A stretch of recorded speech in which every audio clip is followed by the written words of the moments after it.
అందరికీ నమస్కారం అండి. లాస్ట్ ఈఎంఐ కనుక కట్టగానే మీ హోమ్ లోన్ కావచ్చు ముగిసినట్లయినా బ్యాంకు నుండి మీరు ఏ డాక్యుమెంట్లు కనుక తీసుకోకపోతే ఆస్తి హక్కు కూడా ప్రమాదం. సో ఆ వివరాలు ఏంటనేది కూడా వీడియోలో తెలుసుకునే ప్రయత్నం అయితే చేద్దామండి. సో వీడియోని చివరి వరకు చూడండి, అర్థమవుతుంది. మరోసారి ఛానల్ సార్ తప్పకుండా సబ్స్క్రైబ్ చేసుకోండి. చూస్తున్నారు కానీ లైక్ చేయడం మర్చిపోతున్నారండి, వెంటనే లైక్ చేయండి. వివరాలకి అయితే వెళ్ళిపోదామండి. లాస్ట్ ఈఎంఐ కట్టగానే మీ హోమ్ లోన్ ముగిసినట్టే.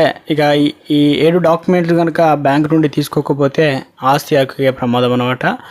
సొంత ఇంటి కలను నెరవేర్చుకోవడానికి చాలామంది హోమ్ లోన్ పైన ఆధారపడతారు. నెల నెల కొంత మొత్తం చొప్పున అప్పు తీర్చుకుంటూ వెళ్తారు. అయితే హోమ్ లోన్ లాస్ట్ వాయిదా కట్టేస్తే అక్కడైతే పూర్తి అయిపోయినట్లయినా ఇల్లు మన సొంతం అయిపోతుందా అంటే సొంతం అయిపోతుంది, కానీ అప్పు తీర్చేసిన తర్వాత కొన్ని ముఖ్యమైనటువంటి పత్రాలు కూడా బ్యాంకు నుండి కలెక్ట్ చేసుకోవాలి ఉంటుండదు అనమాట. లేనట్టయితే భవిష్యత్తులో ఆస్తి హక్కుల విషయంలో సమస్య తలెత్తే అవకాశం అయితే ఉంది. అందుకే హోమ్ లోన్ తిరిగి కట్టడం పూర్తయ్యాక తప్పనిసరిగా కలెక్ట్ చేసుకోవాల్సిన పత్రాల గురించి మీకోసం.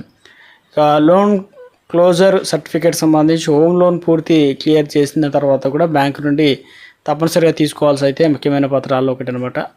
సో ఎందుకు ఈ సర్టిఫికేట్, ఇక లోన్ క్లోజర్ సర్టిఫికేట్ ఎందుకంటే ఈ సర్టిఫికేట్ అంటే ఇది మీరు తీసుకున్నటువంటి రుణాన్ని వడ్డీతో సహా పూర్తిగా చెల్లించారనేది అధికార నిర్ధారణ. ఇందులో లోన్ అకౌంట్ నంబరు, క్లియర్ చేసిన తేదీ, మీ పేరు, చిరునామా, బ్యాంక్ అకౌంట్ సంతకం, స్టాంప్ వేసిన ఇస్తారనమాట. దీన్ని తప్పనిసరిగా కలెక్ట్ చేసుకోవాలన్నమాట. అందువల్ల ఫ్యూచర్ లోన్ విషయంలోనూ తప్పుడు డిమాండ్ల నుంచి రక్షణ లభిస్తుంది. మీ ఆస్తి హక్కులపై పూర్తి స్పష్టత వస్తుంది. అంటే సింపుల్గా చెప్పాలంటే లోన్ క్లోజర్ సర్టిఫికేట్ రుణం పూర్తయిందని చెప్పేసి ఇచ్చే అధికార ప్రూఫ్ అనమాట. ఇక న్యూ డ్యూస్ సర్టిఫికేట్ సంబంధించి ఇంకా లోన్ పూర్తి కట్టేసిన తర్వాత బ్యాంకును అడిగి తీసుకోవాల్సిన మరో ముఖ్య పత్రం న్యూ డ్యూస్ సర్టిఫికేట్. ఈ పత్రం మీరు లోన్ పూర్తి చెల్లించారు అని చెప్పడానికి ఆధారం అన్నమాట. భవిష్యత్తులో లీగల్ ఫైనాన్షియల్ ఇబ్బందులు రాకుండా ఈ సర్టిఫికేట్ ఎంతో కీలకంగా ఉంటుందన్నమాట. ఒరిజినల్ ప్రాపర్టీ డాక్యుమెంట్ సంబంధించి ముఖ్యంగా హోమ్ లోన్ తీసుకునేటువంటి సమయంలో బ్యాంక్కి మీ ప్రాపర్టీ డాక్యుమెంట్, సెల్ డీడ్, అదేవిధంగా రిజిస్ట్రేషన్ పేపర్లు వంటివి కూడా మార్టిగేజ్ చేస్తారు. రుణం పూర్తిగా క్లియర్ చేసిన తర్వాత అసలు డాక్యుమెంట్ బ్యాంక్ నుండి తిరిగి తీసుకోవడం మర్చిపోవద్దు. దాంతోపాటే లోన్ సమయంలో మన దగ్గర ఉన్నటువంటి బ్యాంకు కొన్ని బ్లాంక్ చెక్ తీసుకుంటుంది, వాటిని నాశనం చేయాల్సిన బాధ్యత కూడా బ్యాంక్కే ఉంటుంది. అందుకే మీరు ఆ చెక్కులను క్యాన్సిల్ చేసినట్లు రాతపూర్వకంగా అక్నాలజ్మెంట్ అయితే అడిగి తీసుకోండి. 4వది వచ్చేసి లోన్ అకౌంట్ స్టేట్మెంట్ సంబంధించి హౌస్ లోన్ తీసుకున్న తర్వాత మీరు చెల్లించిన ఈఎంఐలు, వడ్డీ, ప్రిన్సిపల్ వివరాలు మొత్తాన్ని ఉన్న ఫైనల్ అకౌంట్ స్టేట్మెంట్ తీసుకోవాలన్నమాట. ఇది భవిష్యత్తులో ట్యాక్స్ లేదా లీగల్ అవసరాలకు ఉపయోగపడుతుంది అనమాట. 5వది వచ్చేసి లియోన్ తాత్కాలిక హక్కు, ఇక రిమూవల్ లెటర్ అనమాట. హోమ్ లోన్ ఇస్తున్నప్పుడు కొన్ని బ్యాంకులు లియోన్ అనేటువంటి బ్లాంక్ను మీ ఆస్తి మీద వేస్తాయన్నమాట. దీనివల్ల ఆ ఆస్తి పైన పూర్తి హక్కు మీకైతే ఉండవు. లోన్ క్లియర్ చేసిన తర్వాత బ్యాంకు రిజిస్టర్ ఆఫీస్కి సమాచారం అయితే ఇచ్చి ఆ లియోన్ తొలగించాలన్నమాట. ఆ లియోన్ తొలగించబడిందనే అధికార పత్రమే ఇక లియోన్ రిమూవల్. అంటే ఈ లెటర్లో తీసుకోవడం చాలా ముఖ్యం.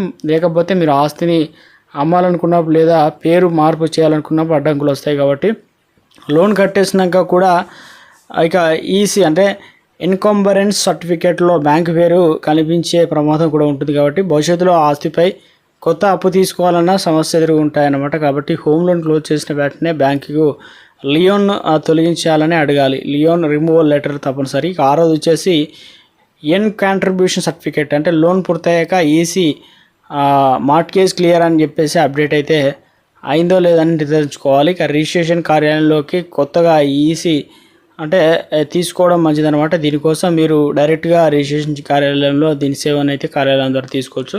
ఇక అప్డేట్ సిబిల్ స్కోరు 60 రోజుల తర్వాత. ఇక హోమ్ లోన్ పూర్తిగా క్లోజ్ చేసిన తర్వాత మీ క్రెడిట్ హిస్టరీలో కూడా అది సరిగ్గా అప్డేట్ అయ్యిందో లేదని చూసుకోవాలి.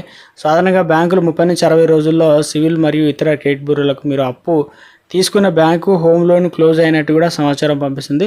ఆ తర్వాత మీ సిబిల్ రిపోర్ట్లో రుణం క్లోజ్డ్ లేదా లోన్ అకౌంట్ క్లోజ్డ్ అని కూడా కనిపించాలి. ఇది అప్డేట్ కాలేదని గమనిస్తే వెంటనే బ్యాంకుకి సంప్రదించి రిపోర్ట్ను అప్డేట్ చేయించుకోండి. దీనివల్ల భవిష్యత్తులో కొత్త రుణాలు కూడా తీసుకునే సమస్య రాకుండా ఉంటుంది. ఇంట్లోనూ అనేది ఒక పెద్ద బాధ్యత కాబట్టి అది తిరిగి రీపే చేసిన తర్వాత ఆ ఇల్లు మీ సొంతం అనే ఫీలింగ్ ఒక అద్భుతం.